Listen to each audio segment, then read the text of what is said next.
कैसे हो बच्चों। उम्मीद करता हूँ खूब मेहनत कर रहे हो। मेहनत का फल मीठा होता है।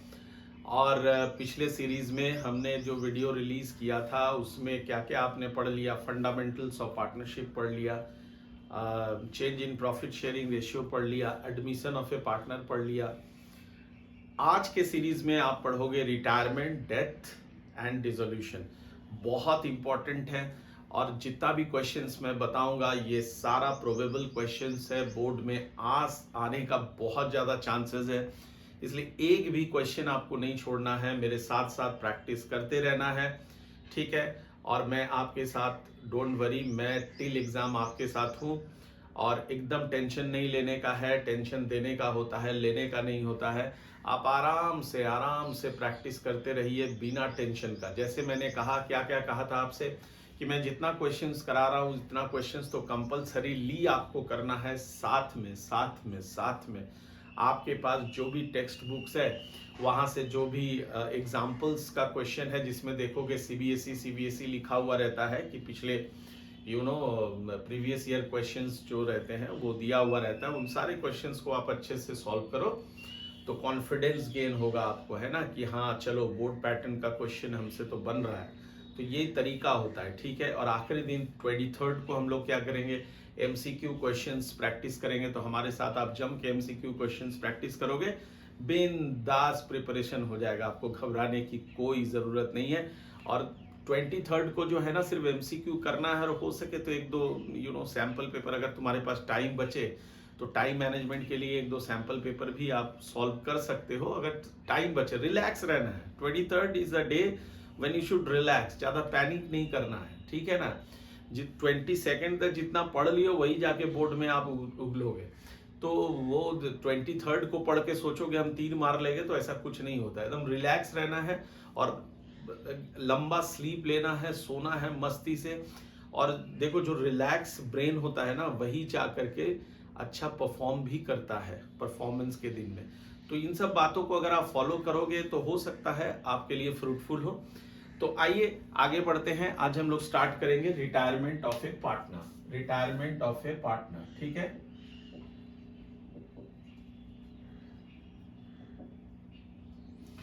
तो कुछ इंपॉर्टेंट बातें रिटायरमेंट ऑफ ए पार्टनर से रिलेटेड, जो कि एग्जामिनेशन ओरिएंटेड है, ये हम लोग जान लेते हैं।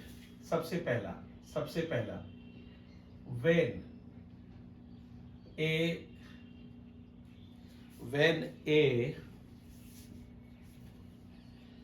Partner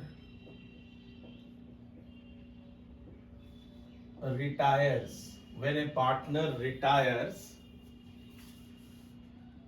remaining partners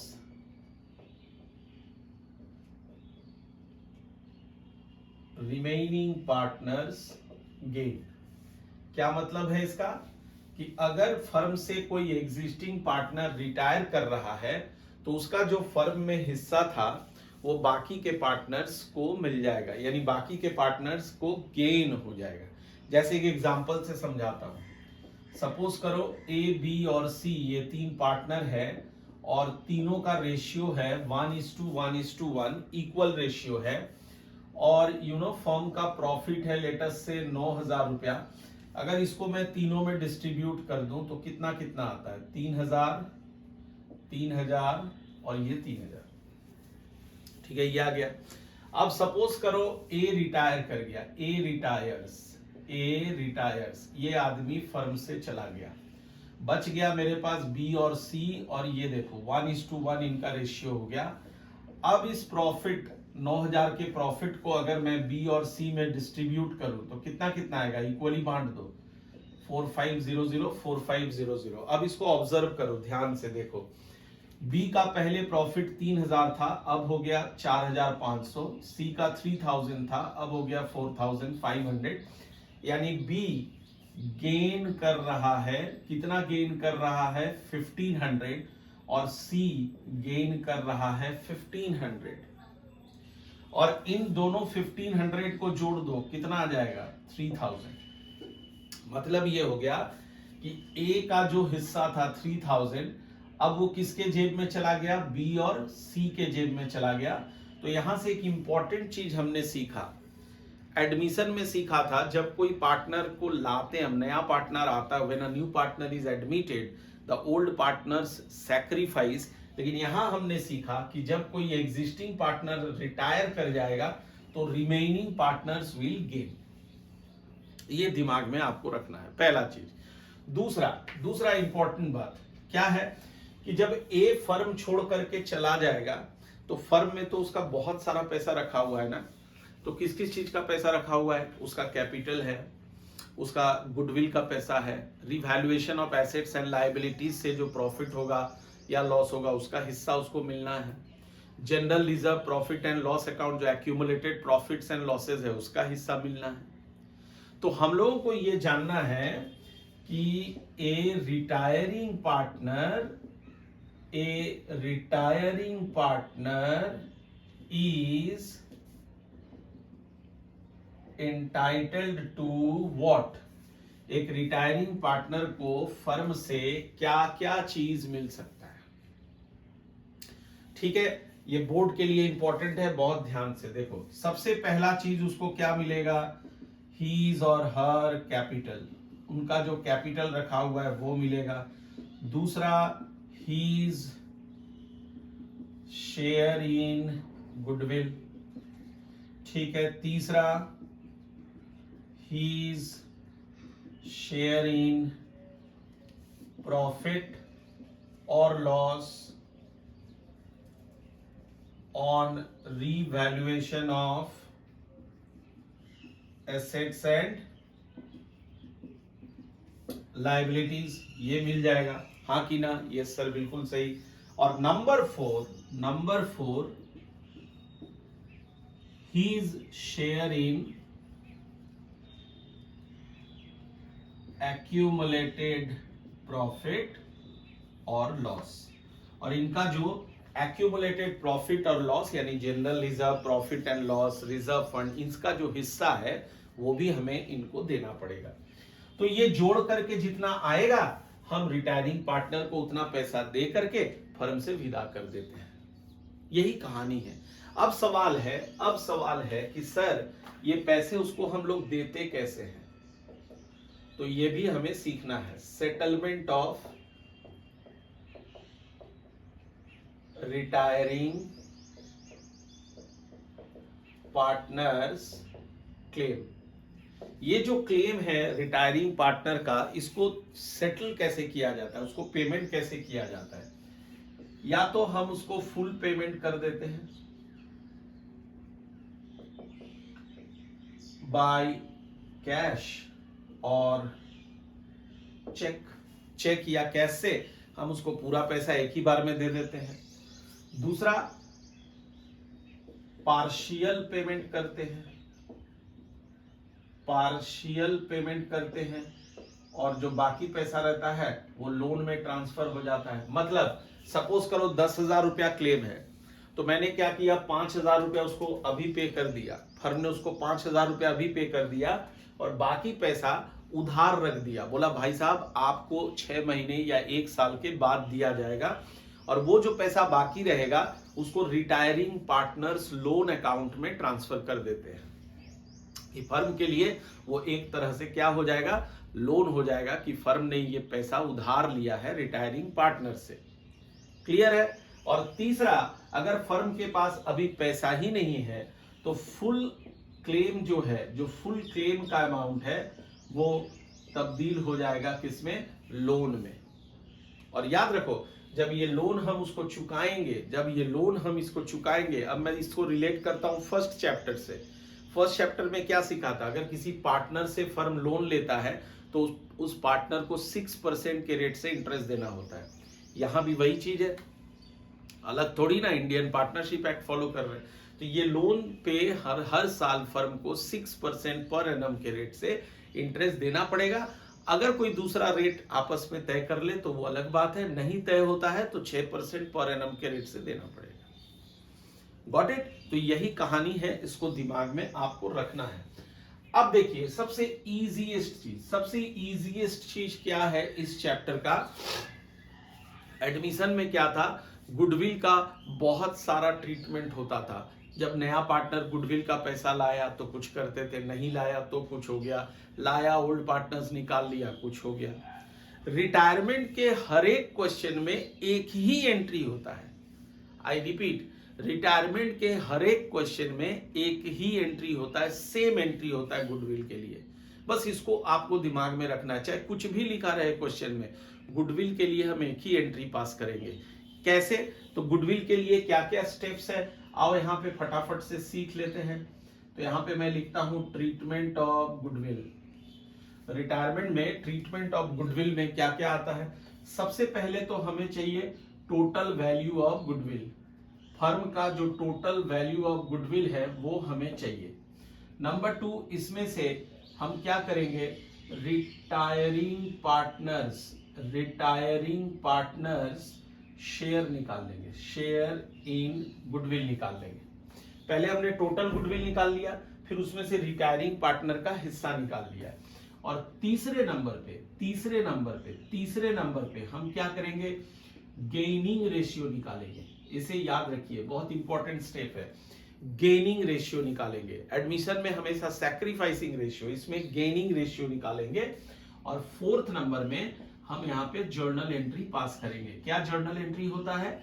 journal entry होता है remaining partners capital account debit to retiring partners capital account. यानी रिटायरिंग पार्टनर का जो गुडविल का हिस्सा होगा वो हम क्या करेंगे, रिमेनिंग पार्टनर के कैपिटल से निकाल लेंगे, गेनिंग रेशियो में, और उसे हम रिटायरिंग पार्टनर के कैपिटल में ट्रांसफर कर देंगे। इतना ही आपको करना है गुडविल का हर एक क्वेश्चन में। क्लियर है? अब मैं आपको क्वेश्चंस बता रहा हूं, बहुत इंपॉर्टेंट क्वेश्चंस है। इन सारे क्वेश्चंस को बहुत अच्छे से प्रैक्टिस करोगे। क्लियर? इतना कर लोगे तो एक्स्ट्रा क्वेश्चन करने की जरूरत ही नहीं पड़ेगी रिटायरमेंट में। ठीक है, चलो बढ़ते हैं आगे। अब बाबू लोग देखो, ये स्क्रीन में आपके एक क्वेश्चन है, इस क्वेश्चन को बनाते हैं। पहले मैं पढ़ता हूं, आप लोग सुनिएगा ध्यान से। Apoorva, Dimple, Komal and Saloni are partners in a firm sharing profits and losses in the ratio of 2:2:1:1। Dimple and Komal decided to retire from the firm. पहले नाम लिख लेता हूं। ये 4 लड़कियां हैं, अपूर्वा, डिंपल, कोमल और सलोनी। अपूर्वा, डिंपल, कोमल और सलोनी, ये 4 पार्टनर्स हैं। चारों का रेशियो गिवन है 2:1:1। इसको मैं ओल्ड रेशियो मान लेता हूं। अब मुझे चाहिए न्यू रेशियो। अब देखो क्वेश्चन में गिवन है कि Dimple and Komal decided to retire, यानी डिंपल और कोमल ये दोनों कर गई रिटायर। तो हमारे पास बच गया ए और एस, यानी अपूर्वा और सलोनी, और इनका न्यू रेशियो गिवन है 3:2। ये न्यू रेशियो गिवन है। फिर कहता है the goodwill of the firm was valued eight ₹9 lakh. Total goodwill का अमाउंट गिवन है 9 लाख। ये गुडविल पूरे फर्म का है 9 लाख। ठीक है, आपसे कह रहा है पास necessary journal entry for the treatment of goodwill. बहुत ध्यान से देखो, है ना। तो मैंने अभी आपको ये 4 स्टेप्स लिखाया था कि गुडविल का कैसे ट्रीटमेंट होता है। सबसे पहला स्टेप में हमने बताया था कि आप निकालोगे total goodwill of the firm, जो कि इस क्वेश्चन में गिवन है। सेकंड स्टेप में मैंने कहा था गेनिंग रेशियो निकालना है। तो बाबू लोग देखो, गेनिंग रेशियो जो है वो कैसे निकालोगे। तो गेनिंग रेशियो का फॉर्मूला होता है new ratio minus old ratio. इससे तुम गेनिंग रेशियो निकाल लोगे। तो यहां पे गेन करता कौन है, रिमेनिंग पार्टनर्स। कौन कौन है, ए और एस। अब मैं गेनिंग रेशियो निकालता हूं। तो सबसे पहले देखो, जो रिमेनिंग पार्टनर है उनका गेन निकालना है। तो सबसे पहले ए का गेन निकालता हूं। तो ए का गेन आ रहा है, ए का न्यू शेयर कितना है बाबू, 3/5, और ए का ओल्ड शेयर कितना है, 2 2 4 2 6, यानी 2/6। तो ये 30 एलसीएम हो गया। तो 5 6 6 3 जा 18, 6 5 5 2 जा 10, तो बाबू देख ये आ गया 8/30। इसके बाद निकालता हूं एस का गेन, तो एस का न्यू शेयर है 2/5 और ओल्ड शेयर इनका है एस का 1/6, है कि नहीं। तो अब ये 30 एलसीएम आ गया, 5 6 2 जा 12 माइनस 5 इक्वल टू 7/30, तो तुम्हारा गेनिंग रेशियो आ गया 8:7। स्टेप को नहीं छोड़ना है, मैं बार बार बोल रहा हूं। सबसे पहले हमें चाहिए टोटल गुडविल, मैंने यहाँ पे क्वेश्चन में ही दे दिया है, ठीक है। दूसरे स्टेप में हमें गेनिंग रेशियो चाहिए, हमने निकाल लिया। तीसरा स्टेप याद करो, अभी अभी बताया था कि जो रिटायर कर रहा है उसका शेयर निकालना है। तो रिटायर यहाँ पे 2 जन कर रहा है, तो पहले मैं डी का शेयर निकालूंगा इन गुडविल। तो हमारा टोटल गुडविल है 9 lakhs और उसमें आप डी का शेयर निकालो, इट्स 2/6, तो 2 से काट दो इसको, 3 से इसको काटोगे तो ये 3 लाख रुपए आ रहा है, 3 lakhs। इसके बाद कोमल का के का शेयर निकाल लेते हैं, तो इनका आ जाएगा 9 लाख इंटू 1/6, तो ये आ गया 1,50,000। क्लियर है। तो इन दोनों का हमने रिटायरिंग पार्टनर का शेयर इन गुडविल निकाल लिया।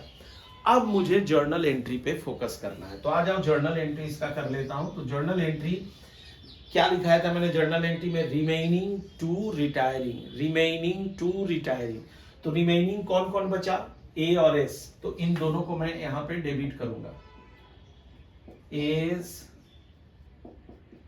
Capital account debit, S capital account debit to D's capital account to K's capital account. Clear है। तो डी में बैठाओगे 3 lakhs, डी का हिस्सा इसमें बैठा दो बाबू लोग, मेरे प्यारे बाबू लोग, इसमें बैठा दो 1,50,000। That's good. अब क्या करो, ये दोनों को टोटल करके आ रहा है 4,50,000। 4,50,000 को ए और एस में डिस्ट्रीब्यूट करेंगे हम लोग गेनिंग रेशियो 8:7 में, 8:7 में इसको डिस्ट्रीब्यूट करना है। Any problem?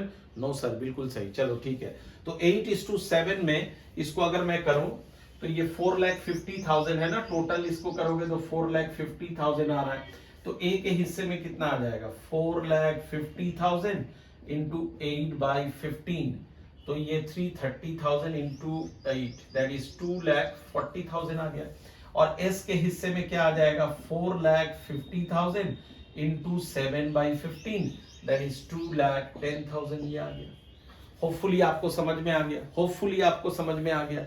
अब इसका अगर नरेशन लिखना हो तो हम कैसे लिखेंगे, being being being being being retiring partner share in goodwill is transferred from the remaining partners capital account in gaining ratio। बस इतना आपको लिख देना है। क्लियर है। अब मैं आता हूं प्रोबेबल क्वेश्चंस में, बहुत इंपॉर्टेंट क्वेश्चंस रिटायरमेंट का अभी आप मेरे साथ सॉल्व करोगे। तैयार हो जाइए, ये रहा क्वेश्चन आपके स्क्रीन। मैं क्वेश्चन पढ़ रहा हूं, आप लोग ध्यान से सुनिएगा। ए बी सी ये 3 पार्टनर है, तीनों का रेशियो है 3:2:1। ये इनका बैलेंस शीट गिवन है। बाबू लोग बैलेंस शीट जब भी पढ़ोगे तो एसेट साइड में देख लेना गुडविल है कि नहीं है। तो ये क्लियरली दिख रहा है गुडविल है, चाहे एडमिशन हो, चाहे रिटायरमेंट हो, चाहे डेथ हो। मैं बार बार कह रहा हूं, जब एसेट साइड में गुडविल रहता है उसको ओल्ड गुडविल बोलते हैं, और उसको क्या करते हैं हम लोग, एग्जिस्टिंग पार्टनर्स में राइट ऑफ कर देते हैं। ठीक है, यानी ओल्ड पार्टनर्स में राइट ऑफ कर देते हैं। ठीक है, आगे बढ़ते हैं। फिर कहता है B retires on 1 April 2019 and A and C agree to share future profits in the ratio of 5:4। Retirement का क्वेश्चन हो और अगर हमारे पास ओल्ड रेशियो और न्यू रेशियो गिवन है, तो मैं पहले सबसे पहला काम करूंगा कि यहाँ पे गेनिंग रेशियो निकाल लूंगा। तो ए बी सी का रेशियो गिवन है 3:2:1। अब क्वेश्चन में लिखा है बी रिटायर कर गया, ए और सी का रेशियो रह गया 5:4, 5:4, ये न्यू रेशियो है। तो मैं यहाँ पे क्या करूंगा, सबसे पहले ए का गेन निकाल लूंगा। तो गेन का फॉर्मूला होता है न्यू माइनस ओल्ड। तो ए का देखो न्यू रेशियो है 5/9 और ओल्ड है 3/6। तो 9 और 6 का अगर मैं एलसीएम लूं बच्चों तो कितना आएगा 3 3 3 2 3 2 जा 6 3 जा 18, तो 9 2 2 5 जा 10 6 3 3 3 जा 9, तो ये 1/18 आ गया, ये ए का गेन आ गया। सिमिलरली तुम लोग निकालोगे सी का गेन, है ना।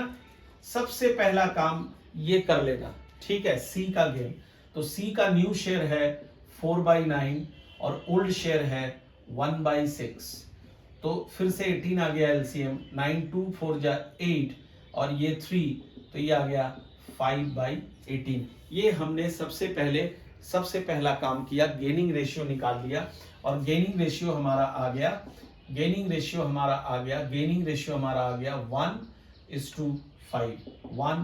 1:5, ये सबसे पहला काम हमने किया। चलो आगे बढ़ते हैं। फिर कह रहा है on this date goodwill of the firm was valued at 1,80,000। जैसे ही मैं ये लाइन पढ़ूंगा गुडविल का जर्नल एंट्री पहले पास कर लूंगा। मुझे पता है कि चाहे क्वेश्चन में कुछ भी लिखा रहे, गुडविल का ट्रीटमेंट एक ही होता है हर क्वेश्चन में। टोटल गुडविल गिवन है 1,80,000, तो यहाँ पे हम लोग करेंगे टोटल गुडविल, ये 1,80,000 है, ठीक है। मैं सही लिख रहा हूँ 1,80,000। अब क्या करना है, स्टेप कहता है जो रिटायर कर रहा है बी, उसका इसमें से शेयर निकालना है।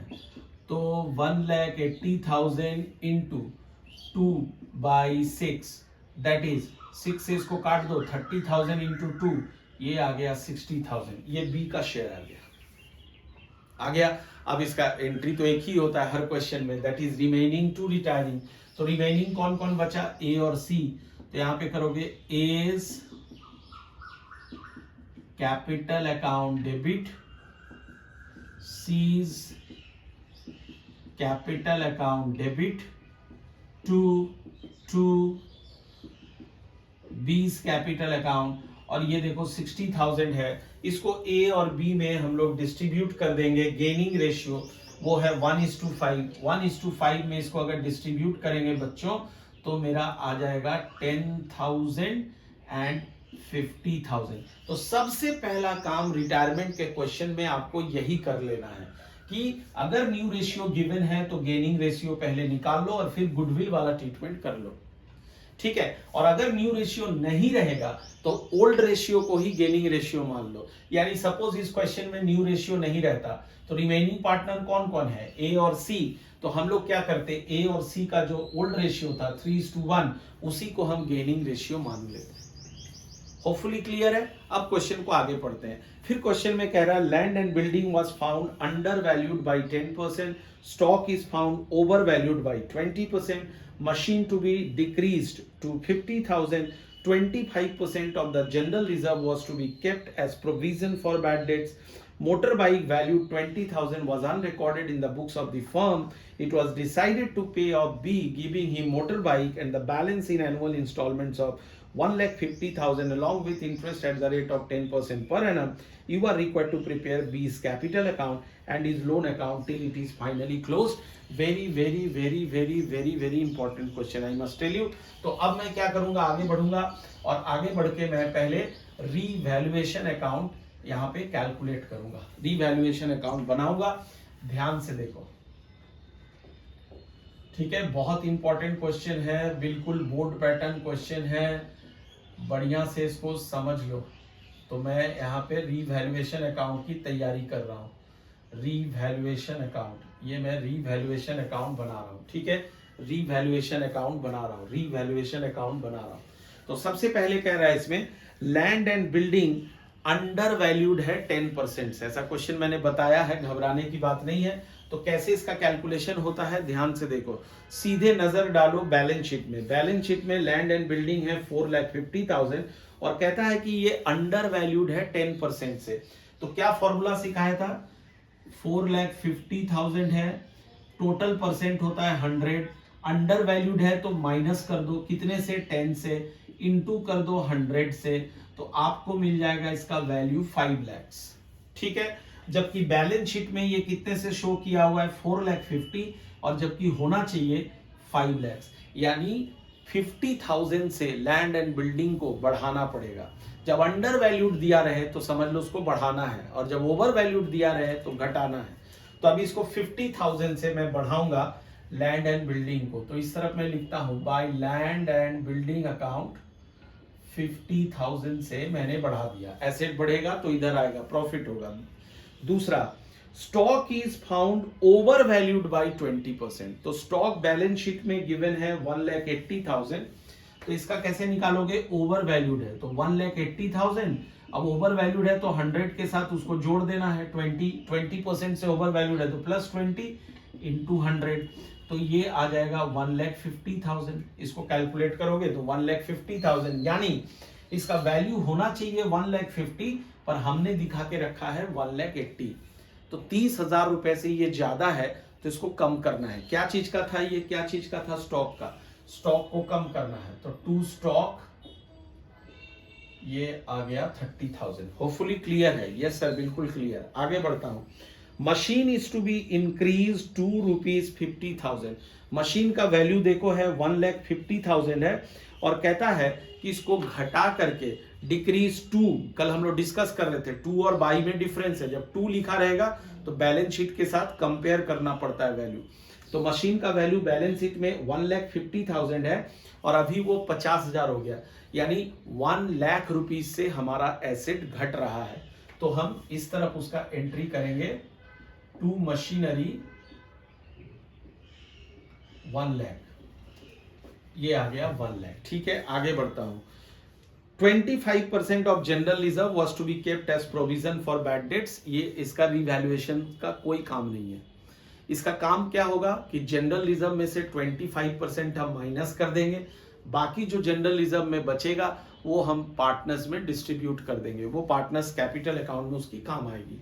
फिर कहता है motor bike valued at 20,000 was unrecorded in the books of the firm. एक मोटर बाइक था, किसी कारणवश उसको हमने रिकॉर्ड नहीं किया था, अनरिकॉर्डेड रह गया था। तो अब मुझे क्या करना है? उसको रिकॉर्ड करना है, और जैसे ही मैं रिकॉर्ड करूंगा हमारा एसेट का वैल्यू बढ़ जाएगा, और एसेट का वैल्यू बढ़ जाएगा तो वो इस तरफ आ जाएगा, बाय मोटर बाइक 20,000। अब मैं इसको टोटल करता हूं तो हमारा डेबिट साइड ज्यादा आ रहा है, इसका मतलब हो गया इस बार फर्म को लॉस। तो भैया कितना लॉस हुआ? 1,30,000 में से 70,000 माइनस कर दो, 60,000 का हो गया लॉस। क्लियर है? और इसको मैंने क्या सिखाया था, क्या लिखना है? By loss transfer to partners capital account. Presentation बहुत अच्छे से होना चाहिए, है ना? तो 60,000 को आप लोग क्या करोगे? सारे पार्टनर्स में बांट दोगे, including the retiring partner. ABC में डिस्ट्रीब्यूट करूंगा, और ये 3:2:1 के रेशियो में डिस्ट्रीब्यूट हो जाएगा। तो ये आ गया आपका 30,000, ये आ गया 20,000, और ये आ गया 10,000। ये बन गया हमारा रीवैल्यूएशन अकाउंट, बहुत इंपॉर्टेंट। क्लियर है? अब चलो मेरे साथ बनाओगे आप लोग कैपिटल अकाउंट। अब आ जाओ, कैपिटल अकाउंट बनाता हूं, तो ध्यान से देखो।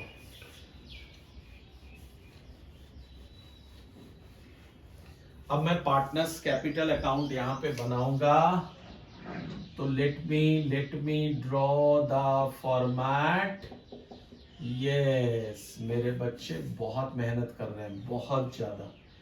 अरे बस यही 4 दिन तो आपको मेहनत करना है बस, और फिर एकदम फोड़ देना है, तोड़ देना है ना? रिकॉर्ड कायम कर देना है। 80 में 80 ले आना है, 80 में 80 ले आना है।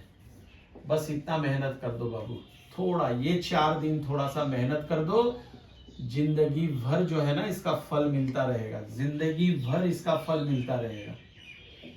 ये डेबिट हो गया, ये क्रेडिट हो गया। तो मैंने तुमको कैपिटल अकाउंट में ये सिखाया था कि जो जो आपको पता है ना वो सब भरते रहो, सब हर क्वेश्चन में सेम रहता है। जैसे यहाँ पे सबसे पहले बैलेंस शीट में जो कैपिटल गिवन रहता है उसको क्या लिखते हो? By balance BD, by balance BD। कितना कितना है? ए का है 4 लाख, ए में लिख देता हूं 4 लाख। बी का गिवन है 3,20,000, ये बी का है 3,20,000। सी का गिवन है 1,80,000, ये 1,80,000 आप सी में डाल दो। सबसे पहला काम ये कर लो, इसके बाद क्या करो कि आप देखो कोई जनरल रिजर्व है या नहीं। बिल्कुल है, सब कोई देखो बैलेंस शीट में 60,000 का जनरल रिजर्व है। अब इस 60,000 का जो जनरल रिजर्व है इसमें से कहता है कि 25% तुमने प्रोविजन फॉर बैड डेट्स में ट्रांसफर कर दिया। तो अगर मैं देखूं 60,000 का जनरल रिजर्व था, इसका 25% आता है, इसका 25% आता है 15,000। तो अब मैं क्या करूंगा, 15,000 यहां से माइनस कर दूंगा, तो मेरे पास बचेगा 45,000 और इस 45,000 को ABC में डिस्ट्रीब्यूट करना है 3:2:1 में। तो 45,000 को जब मैं 3:2:1 में यहाँ पे डिस्ट्रीब्यूट करूंगा तो कितना कितना आ जाएगा, ये आ जाएगा मेरा 22,500। फिर आ जाएगा बी का आ जाएगा 2/6, तो ये आ गया 15,000 रुपया और ये आ जाएगा 7,500। ये जनरल रिजर्व डिस्ट्रीब्यूट हो गया। और ये जो 25% 15,000 जो जनरल रिजर्व का था, ये जो 15,000 जनरल रिजर्व का जो मैंने प्रोविजन में ट्रांसफर किया, इसका कहीं कोई काम नहीं है। बैलेंस शीट अगर बनाने बोलेगा तो बैलेंस शीट में उसका काम है। जो भी पहले से प्रोविजन है, जैसे इस क्वेश्चन में कोई प्रोविजन पहले से नहीं था, सिर्फ डेटर था, तो डेटर में से इस 15,000 को माइनस करके वहां पे दिखाना पड़ता है। क्लियर है? चलो ठीक है। अब क्या करना है, अब ये जो गुडविल वाला आपने एंट्री करके रखा है, इस गुडविल वाले एंट्री को यहां पे लिखना है। और रिटायरमेंट के हर एक क्वेश्चन में ये गुडविल वाला जो एंट्री है ये कॉन्ट्रा एंट्री होगा, यानी दोनों तरफ आएगा। ये कॉन्ट्रा एंट्री होगा, दोनों तरफ आएगा। ठीक है? कैसे? देखो, सबसे पहले 2B's कैपिटल अकाउंट है, तो यहां पे मैं लिख देता हूं 2B's कैपिटल अकाउंट, और ए और सी में अमाउंट को बैठा देना है। ए में चला गया 10,000, सी में चला गया 50,000, ये चला गया ए और सी में। इधर आपने 2B किया तो इस तरफ आपको कर देना है by A's capital account by C's capital account, और अमाउंट बी में डाल देना है 10,000 and 50,000। Hopefully this is absolutely clear. Yes sir, बिल्कुल क्लियर है। वेल डन मेरे बच्चों, वेल डन, मेहनत करते रहो इस तरह से। इसके बाद क्या है कि ये जो रिवैल्यूएशन का लॉस है इसको इस तरफ ट्रांसफर कर दो टू रिवैल्यूएशन अकाउंट। ये आ गया आपका 30,000, ये आपका आ गया 20,000 और ये आपका आ गया 10,000। तो ये मैंने रिवैल्यूएशन अकाउंट को इस तरफ ट्रांसफर कर दिया। लेट मी सी, देखो एक चीज और था, बैलेंस शीट के एसेट साइड में गुडविल था 30,000 का। अब उस गुडविल को मैंने बार बार कहा, शुरुआत में भी कहा कि वो ओल्ड गुडविल है, उसको राइट ऑफ करते हैं इन तीनों में, ए बी सी में। तो उसका एंट्री होता है A's capital account debit, B's capital account debit, C's capital account debit to goodwill account. बाबू कितने का गुडविल था? 30,000 का था, उसको 3:2:1 में बांट दो, यानी 15,000, 10,000 and 5,000 if I am not wrong. 30 था ना, तो 3/6 ये ठीक हो गया, 2/6, हाँ ठीक है। चलो 15, 10 और 5 में ये डिस्ट्रीब्यूट हो गया। Any problem? अब क्वेश्चन का देखो लास्ट पॉइंट में क्या कह रहा है, it was decided to pay off B, giving him the motorbike and the balance in annual installment of 1,50,000 along with interest at the rate of 10% per annum। बहुत ध्यान से, सबसे पहले क्या करना है, जो पार्टनर रिटायर कर रहा है उसका सेटलमेंट करते हैं। देखते हैं बी का, देखो इस तरफ कितना आ रहा है, 3,20,000 प्लस 15, 3,35,000। अब ये रिटायर कर रहा है, तो मैंने शुरुआत में ही कहा ये रिटायर कर रहा है, तो इसको हम पेमेंट करके विदा करेंगे। तो पेमेंट कितना करेंगे वो तो हमें निकालना पड़ेगा ना, वो हमें निकालना पड़ेगा। कैसे निकालेंगे? तो पहले क्रेडिट साइड जोड़ लेना, उसमें से ये डेबिट साइड को माइनस कर देना। बी का देखो 20 और 10 30,000 आ रहा है, इसको माइनस कर देना है।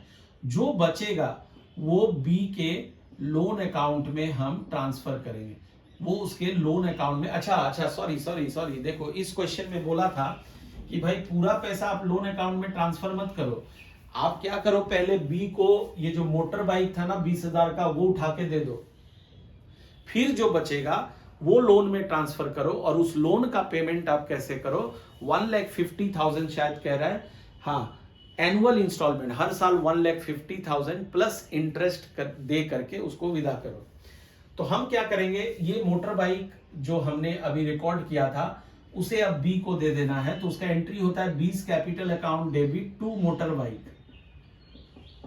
बाइक, ये 20,000 रुपया बी को दे दो, ये मोटर बाइक दे दो। और अब जो बैलेंस बचा वो आप बी के लोन अकाउंट में ट्रांसफर कर दो, बी के लोन अकाउंट में। तो इधर आ रहा है मेरा 50,000। अब 3,35,000 में से 50,000 माइनस करोगे तो ये 2,85,000 आ गया इसका लोन अकाउंट। और ए और सी जो बच गया इसके लिए आप बैलेंस सीडी निकाल लेना। तो इधर आ गया इसका, अगर मैं जोड़ू 4,22,500, 4,22,500। इसका देख लो 180, 190, 240, 2,47,500। अब क्या करना है, 422,500 में से इसको माइनस कर दो, तो ये कितना आता है, लेट मी सी 4,22,500 माइनस हो जाएगा 10 और 30, 40, 55,000।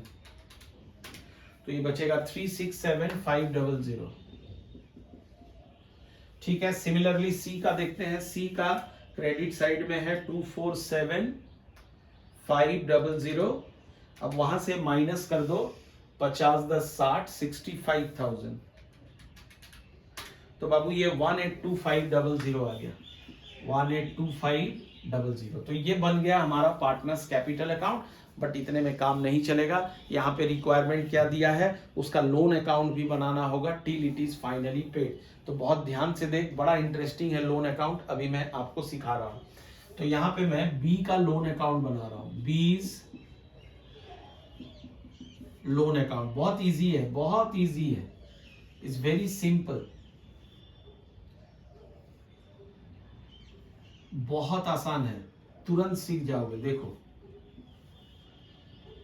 ये डेबिट साइड है, ये क्रेडिट साइड है। एक कॉलम यहाँ डेट का आ जाएगा, एक कॉलम यहाँ पर्टिकुलर्स का आ जाएगा, और एक कॉलम यहाँ अमाउंट का आ जाएगा। ये आ गया डेट, ये आ गया पर्टिकुलर्स। क्लियर है? अब देखो, सबसे पहले ये जो लोन आपने यहाँ क्रिएट किया है 2,85,000 का, इसका जर्नल एंट्री सोचो क्या होगा। B's capital account debit to B's loan account, B's capital account debit to B's loan account. तो जब इसको हम लोन अकाउंट में ट्रांसफर करेंगे तो इस तरफ ही आ जाएगा, और यहां पे लिखोगे बाय बीज कैपिटल अकाउंट। कितने का है ये, 2,85,000। ठीक है। अब सवाल है सर यहाँ डेट क्या डालेंगे, जिस दिन वो रिटायर किया उस दिन का डेट डालो। तो किस दिन रिटायर कर रहा है ये, किस दिन, 1 अप्रैल 2019। तो यहाँ पे 1 अप्रैल 2019 का डेट डाल दो। अब क्या करना है, अब ये जो लोन फर्म के पास आया तो फर्म अब क्या करेगी, इस पे इंटरेस्ट निकालेगी बाय इंटरेस्ट अकाउंट। और ये इंटरेस्ट कब निकलेगा, इस साल के एंड में 31 मार्च 2020 में। कितना परसेंट इंटरेस्ट है, आप यहां देखो 10% पर एनम। तो इसका 10% अगर मैं निकालूं तो 28,500 आ जाएगा। अब इसको टोटल करता हूं, तो 85, 15, 13, 3,13,500 आ गया। अब क्या करना है, यहां पे आना है और इसको पेमेंट कर देना है। तो अब मैं इसको पेमेंट कर रहा हूं, पहला इंस्टॉलमेंट, फर्स्ट इंस्टॉलमेंट। तो कहता है फर्स्ट इंस्टॉलमेंट कितना होगा, क्वेश्चन में गिवन है 1,50,000, ये फिक्स है। प्लस क्या करोगे, प्लस इस साल का जो इंटरेस्ट है वो पेमेंट करोगे 28,500। तो ये टोटल हो गया 1,78,500। ये हमारा टोटल पेमेंट हो गया फर्स्ट इंस्टॉलमेंट का। अब यहाँ पे बचा कितना, ये देखो 31 मार्च 2020 में हमारे पास बैलेंस कितना बच गया। तो 3 लाख इसको मैं कैलकुलेट कर लेता हूं, 313 500, उसमें से माइनस करूंगा 1,78,500, 1,78,500, तो 1,35,000 बाबू बच गया, 1,35,000। चलिए ये हमने पहला साल क्लियर कर लिया। अब अगले साल की शुरुआत करूंगा 1 अप्रैल 2020 से, तो यहां पे आ जाओ, बाय बैलेंस बीडी, इट्स 1,35,000। फिर क्या करना है आपको, यहाँ पे 31 मार्च 2021 में इसका इंटरेस्ट निकाल लो, बाय इंटरेस्ट 10% है, अब 10% इस पे निकलेगा, 1,35,000 पे निकलेगा, ध्यान से देखो, तो ये 13,500 आ गया। अब मुझे इसको पेमेंट करना है, तो मैं इस तरफ आता हूं, 31 मार्च 2021, अब इसको मैं सेकेंड इंस्टॉलमेंट पे कर रहा हूं। तो बाबू इट्स वेरी सिंपल, कैसे पेमेंट का यहाँ पे एग्रीमेंट था कि 1,50,000 रुपया देना है, साथ में इंटरेस्ट। तो 1,50,000, 1,50,000 हमारे पास बचा ही नहीं था, हमारे पास प्रिंसिपल अमाउंट कितना बचा था, 1,35,000, तो मैं 1,35,000 पे करूंगा, प्लस ये 13,500 इंटरेस्ट का पे करूंगा, तो ये टोटल आ जाएगा 1,48,500 एंड दैट्स इट। ये लोन अकाउंट बन के खत्म हो गया, यानी 2 साल में इन्होंने रिटायरिंग पार्टनर को लोन, रिटायरिंग पार्टनर का जो लोन था वो चुका दिया। होपफुली ये क्वेश्चन आपको समझ में आ गया, बहुत इंपॉर्टेंट है फॉर योर बोर्ड्स। आज के पार्ट 1 वाले एपिसोड में इतना ही रहेगा। नेक्स्ट जो मैं वीडियो भी रिलीज कर रहा हूं उसमें रिटायरमेंट का कुछ और क्वेश्चन रहेगा, बहुत इंपॉर्टेंट क्वेश्चन, ठीक है? प्रैक्टिस करो एकदम मजे से।